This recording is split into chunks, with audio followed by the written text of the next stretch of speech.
যমজ সদ্যজাতের মৃত্যুর ঘটনায় উত্তাল বড়জোড়া সুপার স্পেশালিটি হাসপাতাল। বড়জোড়া সুপার স্পেশালিটি হাসপাতালে যমজ সদ্যজাত মৃত্যুকে ঘিরে ব্যাপক চাঞ্চল্য ছড়িয়েছে এলাকায়। পরিবার ও স্থানীয়দের অভিযোগে হাসপাতাল কর্তৃপক্ষের গাফিলতির বিষয়টি সামনে এসেছে। পরিবার সূত্রে জানা যায়, গত পরশু পালপুকুরের বাসিন্দা শান্তনু নায়কের স্ত্রী বর্ষা নায়ক প্রসব যন্ত্রণা নিয়ে বড়জোড়া সুপার স্পেশালিটি হাসপাতালে ভর্তি হন। হাসপাতালের কর্তব্যরত চিকিৎসক তাকে বাইরে থেকে একটি পরীক্ষার রিপোর্ট করাতে বলেন। অভিযোগ, প্রথমে রিপোর্টে ভুল ধরা পড়ে, পরে পুনরায় রিপোর্ট করানো হলে সেটি সঠিক আসে। পরিবারের দাবি, ওই রিপোর্ট দেখে চিকিৎসক প্রসূতিকে হাসপাতাল থেকে ছুটি দেন। কিন্তু পুনরায় গতকাল রাতে প্রসব যন্ত্রণা শুরু হলে বর্ষাকে আবার হাসপাতালে ভর্তি করা হয়। আজ সকাল 8টার সময় তিনি দুটি মৃত কন্যা যমজ সন্তানের জন্ম দেন। এই ঘটনায় হাসপাতাল চত্বরে ক্ষোভে ফেটে পড়েন মৃত শিশুদের পরিবারের সদস্যরা। পরে তাদের সঙ্গে বিক্ষোভে সামিল হন স্থানীয় বিজেপি নেতৃত্ব। তারা অভিযোগ তুলে দোষীদের কড়া শাস্তির দাবি জানান এবং ঘটনার সঠিক তদন্তের আহ্বান জানান। আগামী পরশুদিন আমি এই হসপিটালে আমার ওয়াইফকে ভর্তি করেছিলাম। কোন হসপিটাল? Barjora super speciality. এখানে ভর্তি করেছিলাম। আমাকে রাত্রে কোনো খবর দেয়নি, সকালবেলায় আমাকে একটি রিপোর্ট করতে দিয়েছিল। সেই রিপোর্টটি আমি সাধনা মেডিকেল থেকে করেছিলাম। সাধনা মেডিকেলে প্রথম রিপোর্ট আমাকে ভুল দেয়। দুটো বাচ্চা ছিল, সেখানে একটি বাচ্চা রিপোর্ট দিয়েছিল, বলেছিল একটাই বাচ্চা আছে। তারপরে আবার ডাক্তারকে যখন দেখলো, তারপরে আমি আবার সাধনা মেডিকেলে গেলাম। সাধনা মেডিকেলে বললো এটা আমাদেরই ভুল হয়েছে রিপোর্টটা। আবার দ্বিতীয়বার রিপোর্ট আমরা করছি। দ্বিতীয়বার আমি বউকে নিয়ে যাই, ওখানে রিপোর্ট দ্বিতীয়বার করাই। দ্বিতীয়বারে বলেছে রিপোর্ট ওকে আছে, দুটো বাচ্চা আছে, সব নর্মালি আছে, কোনো অসুবিধা নেই। সেই রিপোর্ট আমি এখানে ডাক্তারবাবুকে দেখাই। ডাক্তারবাবু দেখে রিপোর্ট দেখে আমাকে বলছে সব কিছু ঠিক আছে, এখনো 7 দিন দেরি আছে বাচ্চা হতে। তা ছুটি করে দিচ্ছি, তাহলে বাড়ি নিয়ে চলে যান। আমিও দেখলাম যে 7 দিন যখন আছে, ঠিকই আছে, ছুটিটা করে দিলে আমরাও নিয়ে চলে যাই, এখানে কেন থাকি। আমরা নিয়ে চলে গেলাম। কালকে বিকালেই ছুটি করে দিয়েছে আমাদেরকে। আবার রাত 2:30টার সময় পেটে খুব ব্যথা জানাই। রাত 2:30টার পরে আমি গাড়ি ফাড়ি ম্যানেজ করে আবার বড়জোড়া সুপার স্পেশালিটি হাসপাতালে নিয়ে আসি। সেইখানে আনার পরে 8টার সময়কে নর্মালে ডেলিভারি হয়। নর্মালে ডেলিভারি হওয়ার পরে বাচ্চাগুলো সব মৃত ডেলিভারি হয়। ডাক্তারকে যখন আমি বলি যে এরকম কেন হলো, তখন ডাক্তার বলছে এগুলো 2-3 দিন আগে এরকম হয়ে গেছে। আমি ডাক্তারবাবুকে বললাম যে আমি কালকে রিপোর্ট করেছি, কালকে রিপোর্টে সব ঠিক আছে।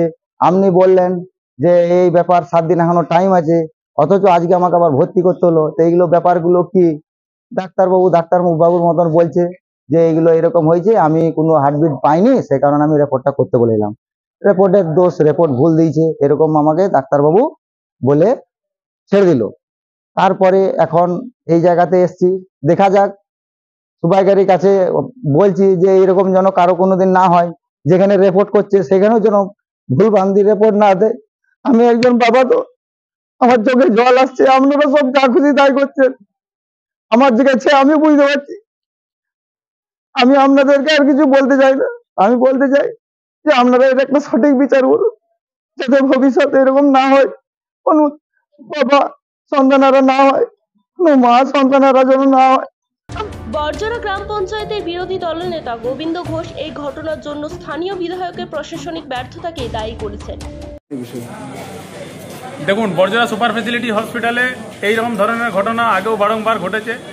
আমরা এই হসপিটালের যে রোগী কল্যাণ সমিতির চেয়ারম্যান, বর্তমান এমএলএ নেতৃত্বে যেভাবে এই হসপিটালটা লুটে পুটে শেষ করেছে, আজকে একজন গর্ভবতী মা গতকাল সন্ধ্যায় এখানে ডাক্তার বলেছে যে আপনি এখনো 7 দিন পর ডেলিভারি হবে, এখন ছুটি নিয়ে বাড়ি যান।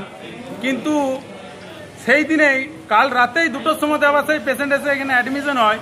সেখানে দেখা যাচ্ছে ওই ডাক্তারের হাতেই বাচ্চা প্রসব করলো। কিন্তু সেখানে আমরা দেখতে পেলাম যে সেই মায়ের 2টি সন্তান, 2টি মৃত বাচ্চা প্রসব করলো। এই ডাক্তার যেভাবে গত পরশু থেকে এই পেশেন্টের বাড়ির লোকের সাথে বিচারিতা করেছে, যেভাবে ভুল ট্রিটমেন্ট করেছে, আমরা এর সঠিক তদন্ত এবং দোষী সাব্যস্ত করে এর আইনি ব্যবস্থা যাতে সঠিকভাবে নেওয়া হয় তার ব্যবস্থা আমরা করব। আজকে আমরা এখানে বিক্ষোভ করেছি। আমরা ডাক্তারের যে সুপার রয়েছে সেই সুপারকে আমরা ডেকে পাঠিয়েছিলাম, কিন্তু সুপার এখন গা ঢাকা দিয়ে লুকিয়েছে। ডাক্তারও ভয়ে এই হাসপাতাল থেকে ছেড়ে চলে গেছে। প্রশাসন এসে আমাদেরকে আশ্বাস দিয়েছে তার আইনি ব্যবস্থা নেওয়া হবে। আগামী অন্যদিকে বর্জরা বিধানসভা কেন্দ্রের বিধায়ক অলোক মুখার্জি ফোনে জানান, এখন দেখুন, রুগী মারা গেছে, খুব দুঃখজনক ঘটনা, এটা ফাঁসা নয়। কিন্তু বিজেপি ভাইয়েরা যারা বিক্ষোভ দেখাচ্ছে, রুগী কল্যাণ সমিতি চেয়ারম্যান কি ট্রিটমেন্টটা করছে? ডাক্তার তো ডাক্তারের মতো ট্রিটমেন্ট করবে।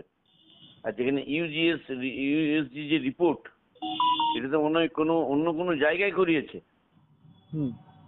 কোনো জায়গায় করিয়েছে। সেই রিপোর্ট আর ডাক্তার রিপোর্ট দুটো আলাদা হলে দুজনকে একসঙ্গে বসাবে সরকার, নিশ্চয়ই বসাবে। এটা বসালে জিনিসটা ক্লিয়ার হবে, এটা তো আমি বলতে পারবো না, তাই না?